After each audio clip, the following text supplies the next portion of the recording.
Science and Technology.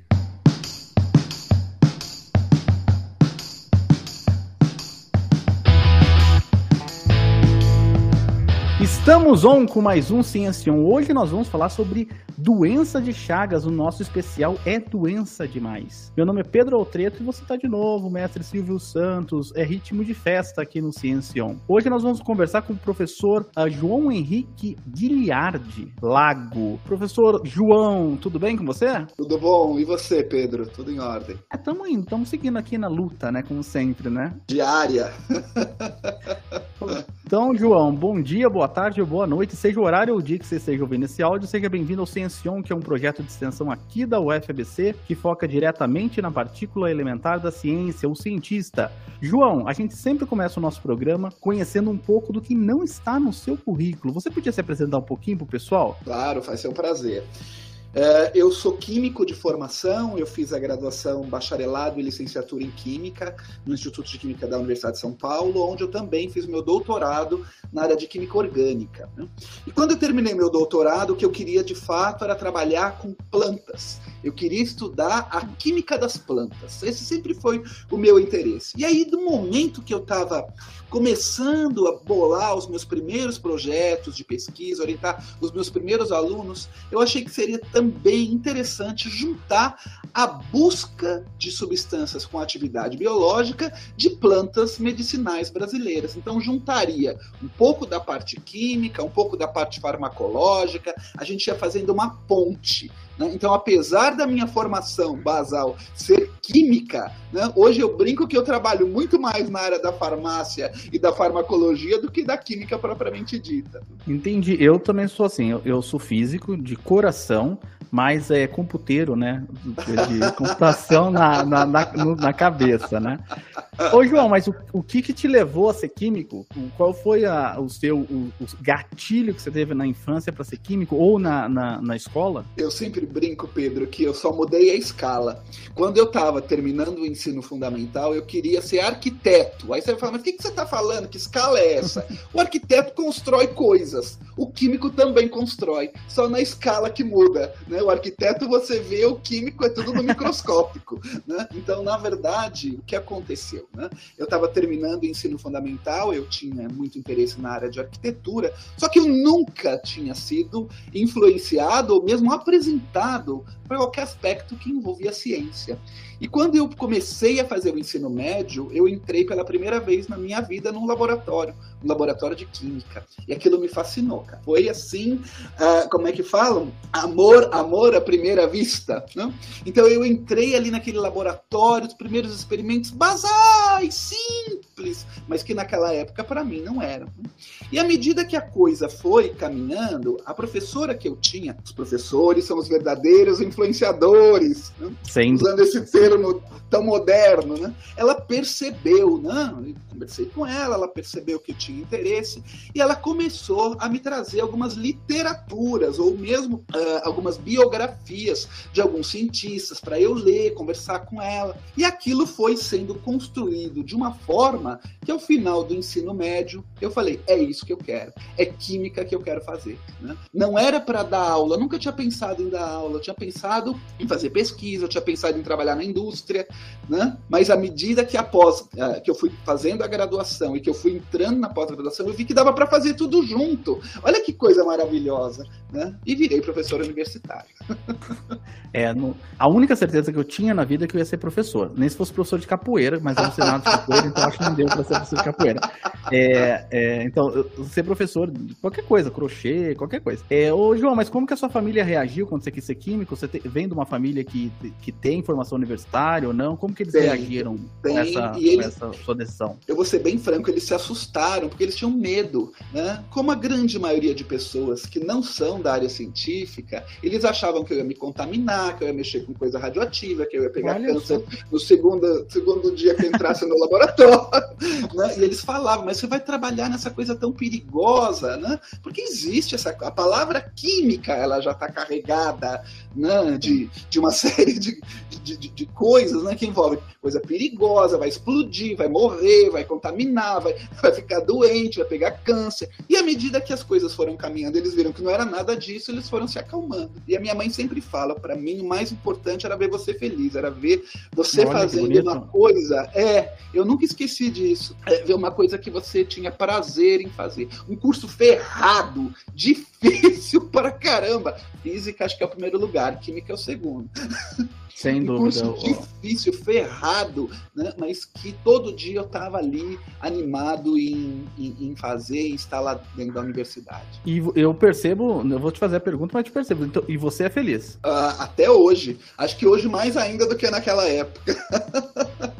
O pessoal não entende que, no fundo, a gente escolhe uma profissão, mas a gente vai empurrando a profissão para aquilo que a gente gosta, né? Exato. Você modula, né? Modula, né? Organiza. Então, vamos falar então de doença, né? Porque você sabe que os programas de doença, o pessoal não ouve tanto, viu? Então eu acho até um título assim, porque é doença demais, o pessoal acho que fica com um pouco de coisa de falar sobre doença. Gente, mas fiquem tranquilos, é melhor saber ter informação do que não saber. Então vamos falar sobre a doença de Chagas logo depois da vinheta do editor.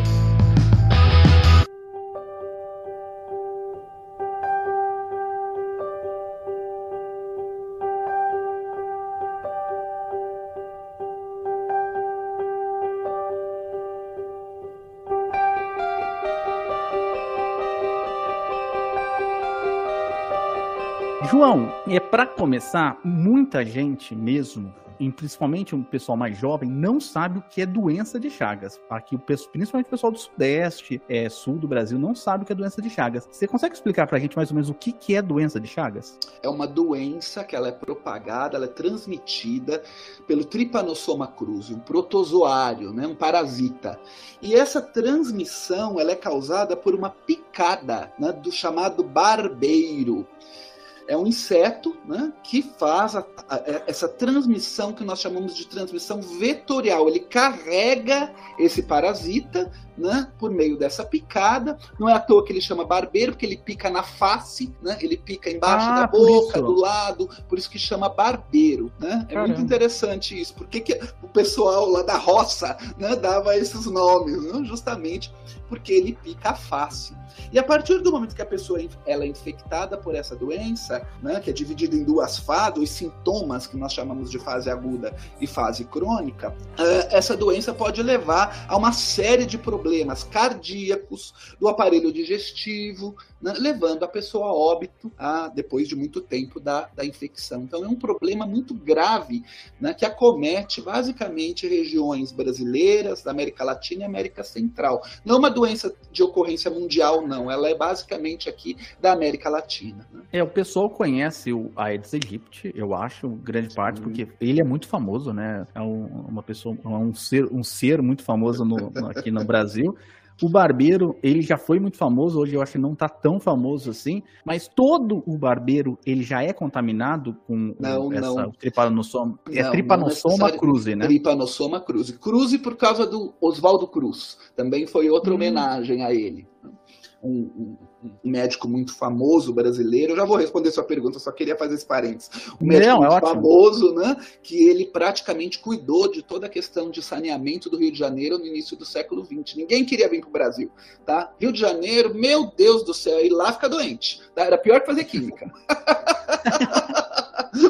Então ninguém queria vir, teve uma campanha de saneamento, Oswaldo Cruz cuidou disso e tudo se resolveu. Bom, voltando então à questão da sua pergunta, não é todo barbeiro que está infectado, tá? Mas ele de fato funciona como um vetor. Então a melhor forma de você reduzir o número de casos da doença, de fato, é eliminar o vetor. Né? Então, se tem algo que carrega, corta aí, né? Elimina na fonte, né? Tira o barbeiro e aí isso acaba se resolvendo. Foi uma das campanhas aí, da década de 70, até um pouco antes, a nível nacional, né, para reduzir o número de casos da doença, né, da doença de Chagas, foi por meio de eliminação do barbeiro. O Aedes aegypti, a gente sabe, as campanhas dizem, né, que a gente tem que tentar evitar água parada para não proliferar o mosquito. Às vezes passa aquele fumacê também para mandar o mosquitinho embora. E o barbeiro, onde que o barbeiro vive? Existe algum jeito da gente reduzir a população desse tipo de mosquito? Onde ele é mais presente?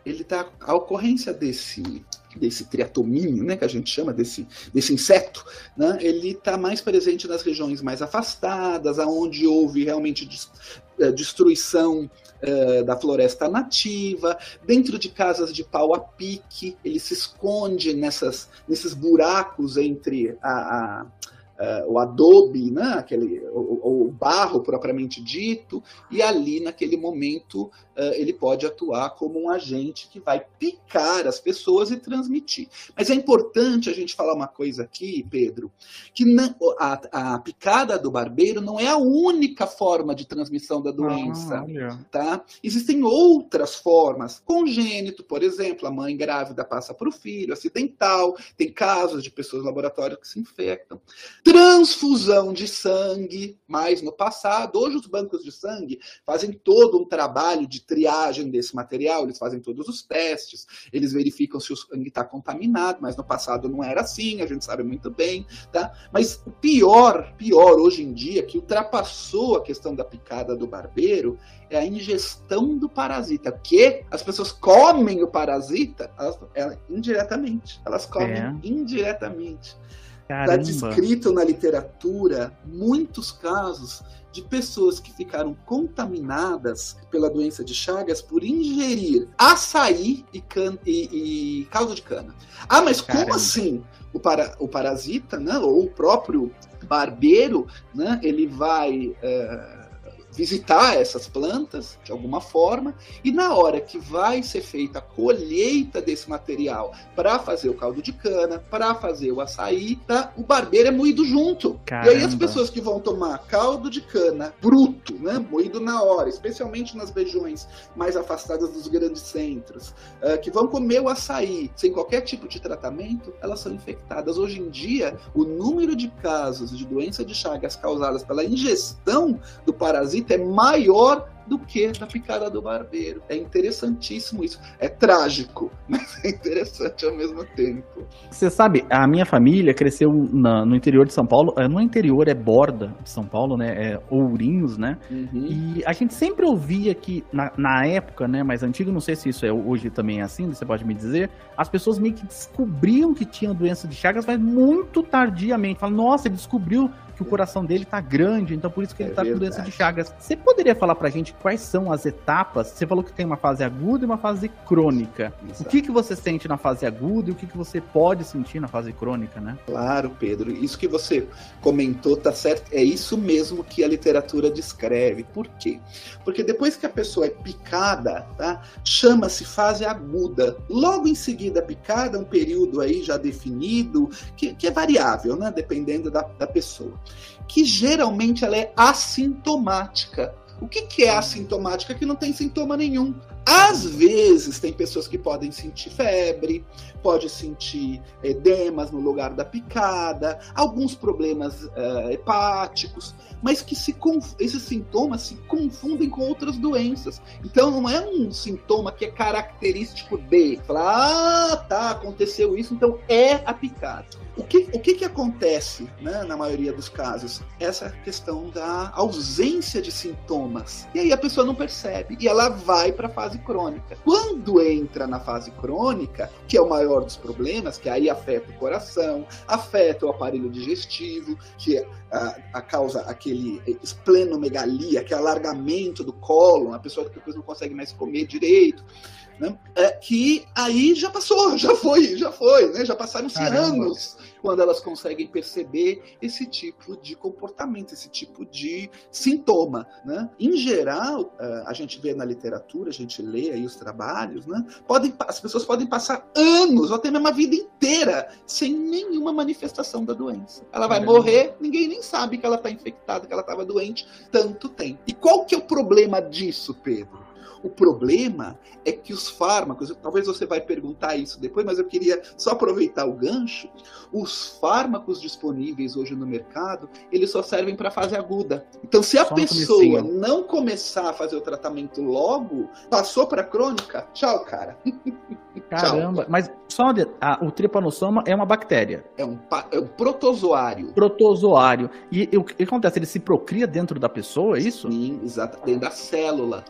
Tem um ciclo de vida muito bem descrito já, né? Até pelo próprio Carlos Chagas, que descobriu a doença, o primeiro que descreveu a patologia completa de uma doença. Não?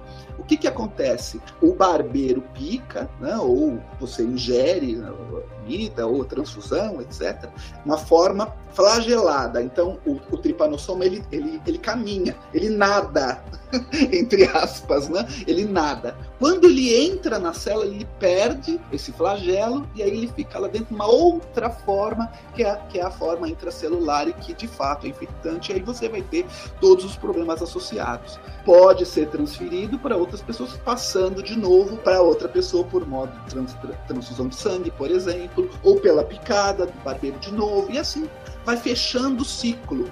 Existe um ciclo, né?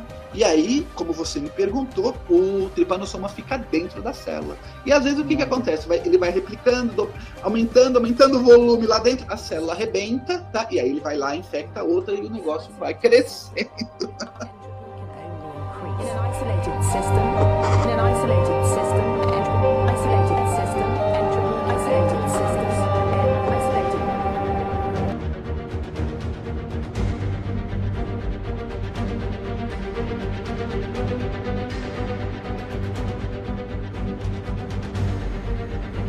Mas agora, eu tô preocupado agora, né? Eu não como muito açaí, então tô assim... Mas existe algum... Nunca ninguém também me pediu um exame. Existe um exame de sangue que eu faço lá? Esses exames... E por que a pessoa não pede esse exame? Eu quero saber por que eu nunca fiz esse exame.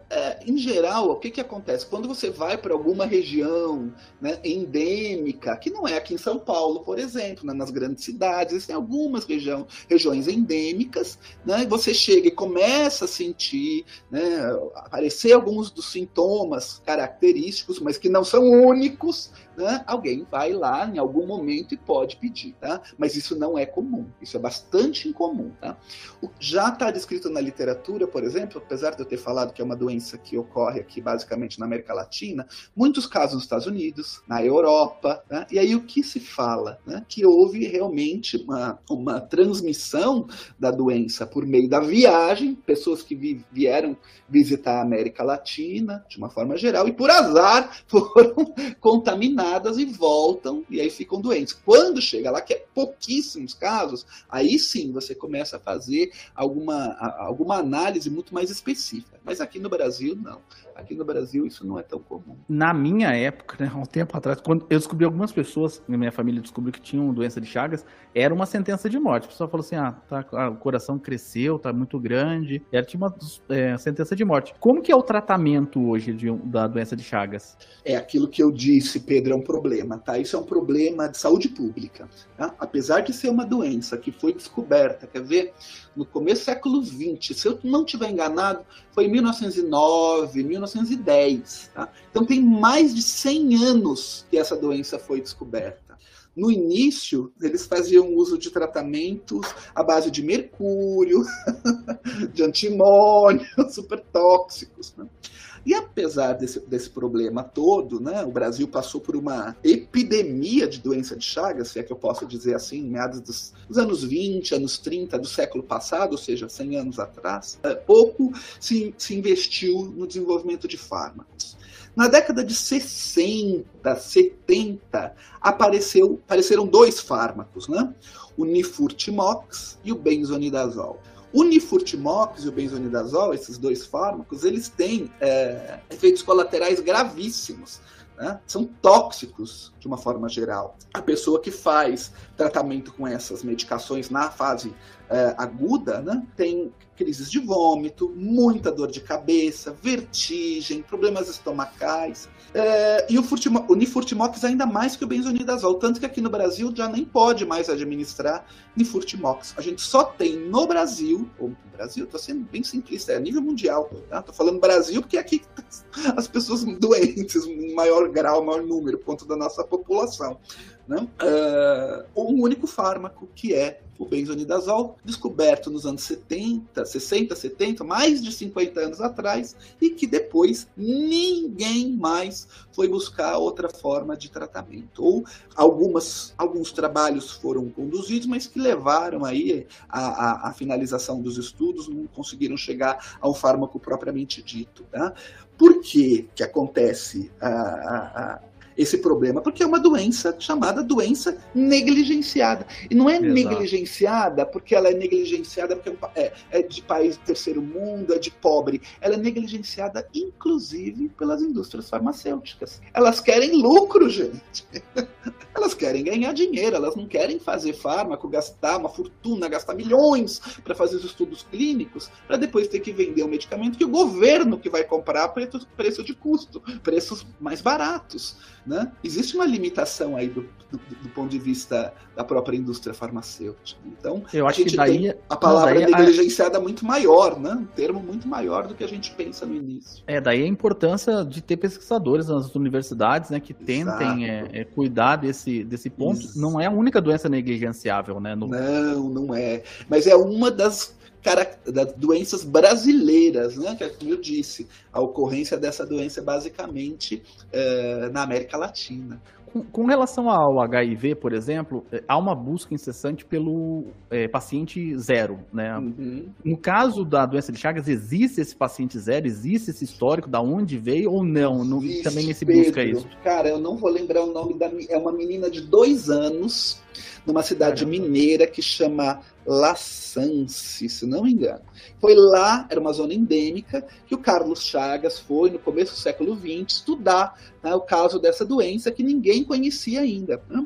E ele chegou lá, né, e analisou o paciente zero. Não sei se é Berenice. Quem estiver ouvindo e souber, depois sinaliza para mim se eu não estou falando bobagem, tá? Mas acho que é Berenice. Era uma menina de 2 anos, foi o primeiro caso descrito. Não posso dizer que é o paciente zero, mas foi o primeiro caso descrito pelo Carlos, a primeira pessoa infectada, né? Pelo Carlos Chagas aí no comecinho do século XX. Não sei se eu respondi sua pergunta, se era isso que você estava me perguntando. É isso mesmo. Apenas para o pessoal ficar mais tranquilo aí, se você tivesse que dar alguma dica, né, não dica médica, porque a gente não é médico, mas alguma dica pro pessoal tomar cuidado aí, né?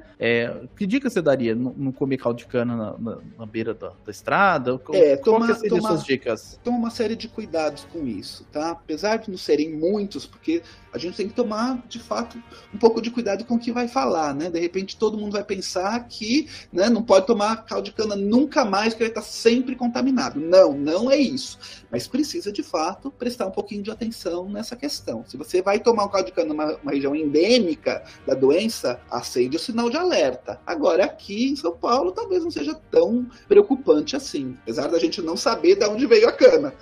Né? Agora, mas onde que é a região endêmica? São várias regiões.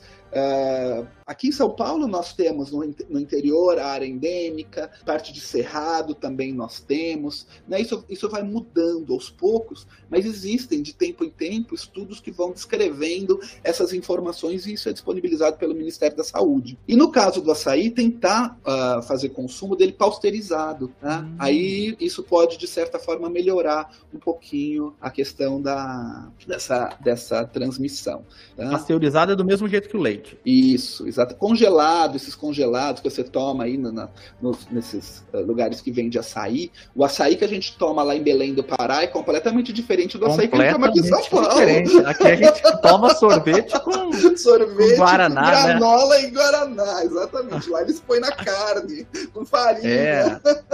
Eu já experimentei açaí, de verdade é totalmente diferente. Eu adoro, Pedro, adoro açaí, adoro caldo de cana, não deixo de comer não deixo de tomar, mas fica atento.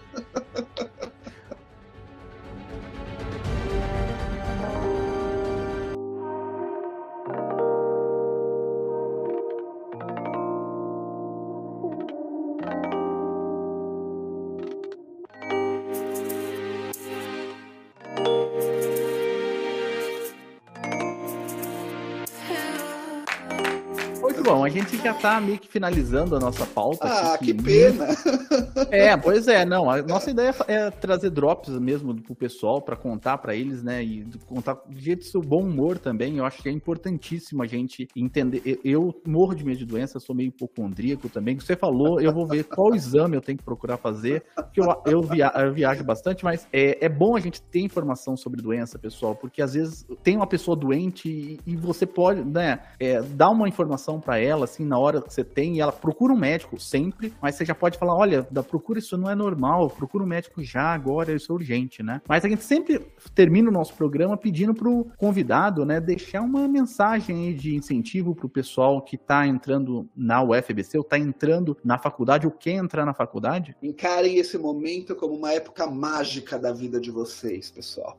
Eu já fiz muitas reflexões ao longo da minha carreira, né? E a fase mais mágica, mais especial da minha vida foi quando eu saí do ensino médio, eu entrei na universidade, foi uma transformação brutal. Eu me transformei em gente, de fato, tá? Eu aproveitei a universidade com o próprio nome que ela tem, como um universo de possibilidades, de coisas, né? Então venham, façam as matérias, reclamem dos professores, xinga a gente, isso faz parte, tá? Mas ao mesmo tempo, venham para cá e suguem a gente, suguem o máximo de informações, aproveitem tudo que uma universidade pode fornecer a vocês. Os professores não estão ali só para entrar na sala de aula, dar aquele curso e ir embora. Vai buscar, vai conversar, vai bater na porta dele, vai conversar com ele, vai bater papo, tá? Às vezes a gente vai encontrar um ou outro que a vida é muito corrida, que vai ser difícil de conversar com a gente, mas isso é minoria, gente. Venham nos buscar, venha conversar, venha trocar experiência, né? Vocês não estão aqui só para absorver informação, vocês têm muita coisa em troca, tá? Vocês podem oferecer coisas muito interessantes para nós. Venha fazer iniciação científica, pega um PDPD, né, que é pesquisando desde o primeiro dia, procura um laboratório que você goste de trabalhar, vai lá, vai aprender, tá? Não só no sentido acadêmico, né? Você pode aprender muito mais dentro da universidade. Lembrem-se sempre disso. Universidade é um universo, tá? Em que vocês vão poder aprender muita coisa, tá? Façam uso disso, aproveitem, né, esse período. O João, que eu não vou falar quando, tá? Porque isso denuncia a minha idade. O João que entrou em determinado ano na universidade e o João que saiu 4 anos depois na graduação era outro, completamente diferente. Espero que essa mudança, né, em todos os aspectos, também sejam alcançados em todos vocês. Demais, João, demais mesmo. Pessoal, só para vocês terem uma ideia, o João é um pesquisador topzera, como o pessoal gosta de dizer. Se você tiver curiosidade, entra no currículo Lattes dele. Eu tive contato tempo atrás com o currículo Lattes dele. É um pesquisador que publica muito e tem uma atuação na área de pesquisa, além do ensino e extensão, enorme. Então sigam ele, viu? Obrigado, João. Obrigado a todo mundo que está escutando. Pedro. Obrigado a todo mundo que esteja escutando o Ciencion. Não esquece de seguir a gente nas redes sociais. Se o X ainda existir, segue no X, mas não sei, hoje, a gente tá gravando hoje, o dia que o X pode sair do ar, então se o X não estiver no ar, siga a gente no Facebook, no Instagram, ou qualquer outra rede social, ou manda um e-mail também, ou manda aqui pra Avenida dos Estados, 5001, né, fazendo que nem na década de 80, né, manda uma cartinha pra gente, quem sabe, talvez chegue. Isso denuncia idade também, hein? Exatamente. Tem que tomar cuidado. Até mais, pessoal. Tchau. Até, pessoal. Tchau.